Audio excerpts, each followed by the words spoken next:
I've had a feeling recently of it's just not being where I want to be. It seems like life is just moving along and I'm stuck in the same spot. It's almost as if I am sitting in the middle of an ocean, like on a pole, and the waters of life are just literally rushing by me and I'm not going anywhere. I'm just stuck in one position. And people that I know seem to be moving ahead, doing things and just growing, whereas I'm stagnant, not moving at all. Have you ever had that feeling before?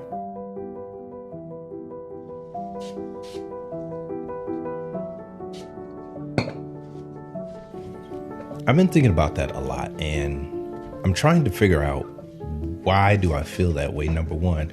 Then number two, how can I stop feeling this way? And I think the only way to get to the bottom of that is to figure out why I'm here in the first place. Why do I feel like I haven't accomplished anything? The older I get, I'm learning how important decisions are. Not necessarily just decisions themselves, but how much decisions impact the final outcome of your life. Like, everything is a decision. There's nothing that you do that isn't a decision. Even when you get up in the morning, you could decide to not brush your teeth. Well, that decision is going to have consequences over time. You're going to have rotten teeth. Or cleaning your bathroom. If you don't clean your bathroom, you're going to get mold. That's a decision that you can make to either clean it or not clean it. And when you look at decisions over the course of time, they dictate where you are in life. Now, I understand sometimes life can put you in a position where you just dealt a hand that you didn't really do anything to get. It's just something you may have received. It could be a disease that's hereditary. It could just be anything. But how you handle that and the decisions you make after you find out you have that will greatly impact you. And that's one of the things I'm learning about life, is just how important decisions are and how they can actually become the stepping stones to get you from point A to point B, or to wherever it is that you're trying to reach.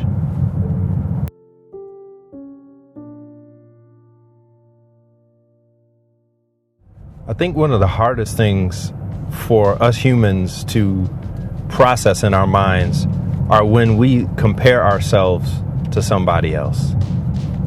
We'll look at somebody and we go, okay, this person is the same age as me. They grew up kind of in the same or a similar situation as I did. Sometimes it could even be your siblings, and you go, well, how did everybody end up in such different circumstances? Why does life seem drastically different between your brothers and sisters? And it all comes down to decisions. Sometimes those decisions can be decisions that you made because you had information, or they could just be decisions that you made because you were willing to take a risk, or you were willing to put yourself out there. All decisions aren't always a conscious thing where you know exactly what the outcome is going to be and you know how things are going to play out. You don't. Sometimes you just act, and then whatever happens, happens. What I'm about to say may surprise some people because of my opulent lifestyle that I portray out here in these YouTube streets. But let me be honest with you, I really ain't got it all together. And I'm going to tell you one of the biggest flaws or the biggest decisions that I made in my life that had a huge impact over the course of time. When I was younger, I wanted people to know that I was a good guy. I wanted them to see my heart, and I wanted them to basically like me. So that led me to do a lot of stupid things and make a lot of bad decisions. And that even carried over into my relationships as well. I got cheated on multiple times by different women, and I'm not even blaming them. I'm blaming myself. You see, what happened was I wanted to be liked so much that I did things that didn't grow my relationship, and it didn't show the true value of who I was. I would do things like pay bills for people. I would fly people out. I would do all kinds of things. And no, I wasn't this baller dude who had a lot of money. I was just a single guy who had a decent job and I could afford some things. But I thought that doing everything these women wanted me to do and buying them things, and every time they asked for something, I got it. I thought that that was making me look better in their eyes. And it really wasn't. All it was doing was lowering my perceived value to them. I had a lot to offer. I was always a great guy, but because I gave everything away for free and there was nothing that they had to bring, then their value of who I actually was lowered, which had the opposite effect of what I was trying to do. And I believe this is why eventually I got cheated on, because like, why do I need to stay faithful to this guy? He's just going to do whatever I want anyway. I don't have to bring anything, and I don't have to show any type of restraint. I don't have to show anything, because no matter what, he's always going to be a nice guy. And that followed me for a long time. Even so much so that when I first started my business, I struggled with the same thing.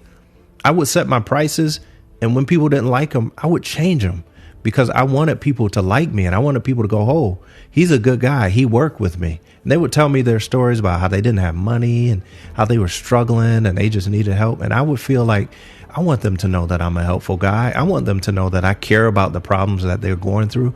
So because of that, I'll do it for free, or I'll do it for $300-400. Weddings and stuff I'm talking about. I did this stuff. I just didn't know any better. But now as I'm older, I realized that those mistakes that I made way back then, how they actually changed the trajectory of my life.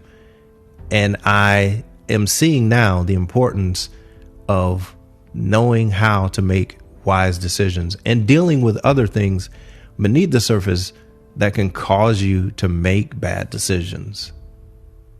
So that's my story.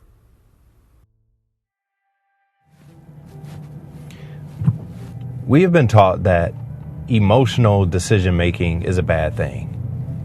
And I agree that unadulterated emotions by themselves, not being governed by anything else, is always a bad thing, because it's never going to lead to you really discovering things. It's just going to be based on how you feel, and it's not going to be based on fact. And it's not going to be based on quantifiable evidence. But I think that a balance of emotional and logical decision making is a good thing if you can balance those together, because I believe that emotions have value, especially if you learn to control them and they don't take over you. If you allow them to control you, then yes, emotions become a bad thing. This is a bad decision I'm about to make. Welcome to McDonald's. Can I have the order? Yeah, can I just get a large fry? Okay. And that's it. You can drop one for the first window. Thank you.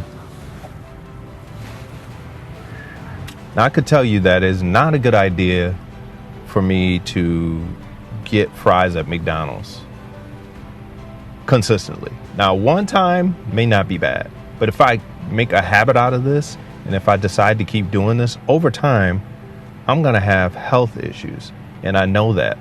But I'm not going to continue to do this, because I'm going to go to the gym and I'm going to do the things I need to do to keep my body as healthy as possible.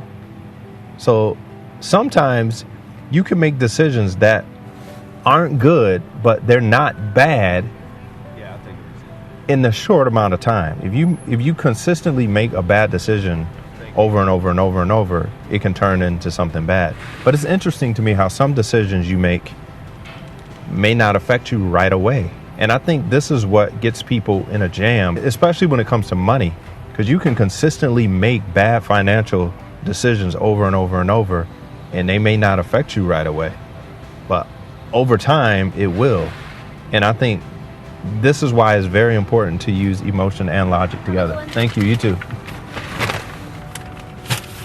That's why it's important to use emotion and logic together, because sometimes you may feel like doing something. It's okay to treat yourself to something, but you have to have the restraint to be able to not let those emotions override logic. Because the logical thing is, over time, you keep doing this, you're going to have health problems.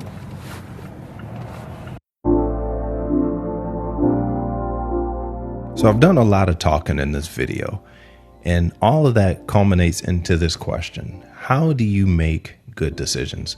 Well, I've narrowed it down to 5 different things, and this is coming from my point of view. So if you don't agree with it, let me know in the comments what your formula for making good decisions is. First, there's your emotions, then there's information, then there's logic, there's morality, and then there's consistency. Let me start at the top. So with emotion is going to be the thing that starts everything. It starts the whole process, and it gets you to thinking about things. So let's say there's a guy who's walking towards you. You're going to have a feeling first. Well, that feeling is going to be the thing that makes your mind even start to work and to let you know that something is going on. Now, the second thing that happens is now you need to gather information to support that emotion, because if you just go on the emotion alone, then you might misdiagnose it. So the information is going to be like, well, what is he doing? Is he walking towards you fast? Are his hands in his pocket? Does he look like he may do something? That's the information side of it.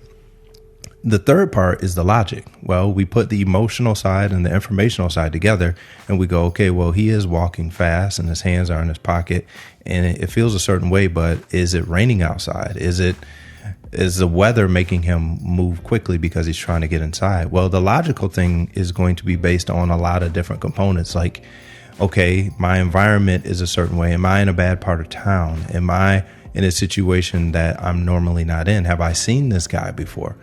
And does it line up with other things that I've seen in my life or that I've seen other people go through? If the news is saying that there's a guy on the loose who is dangerous, the logical thing to do is to look at that situation and see if it lines up. The fourth part of this is the moral side. So the moral side is going to go, okay, what is the best thing for me to do? Should I automatically look at this guy and think that he's going to harm me just because the color of his skin or because some other reason?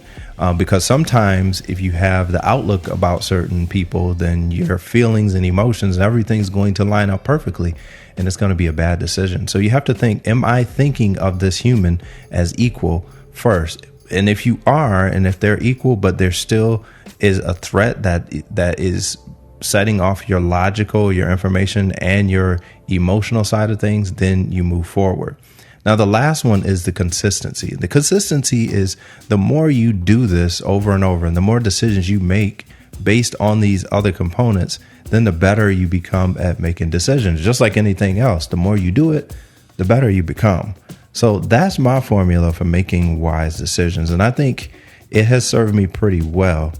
Let me know what you guys think, though, because I am interested in knowing what formulas you guys use to make wise decisions. If you like this video and you want to see more things like this, then let me know. Now, I will say this. I want to be as transparent as I can with you guys. This camera, the OBSBOT Tail Air, was sent to me by this company to review, and they just wanted me to shoot a video with it. I didn't even have to talk about it, but if you're interested and you're curious, then leave your questions below. I'll leave the link and all of that stuff in the description. So if you guys like this kind of content and you like the message and things like that, then let me know below. But until next time, I'll holler at you later. I'm out. Peace.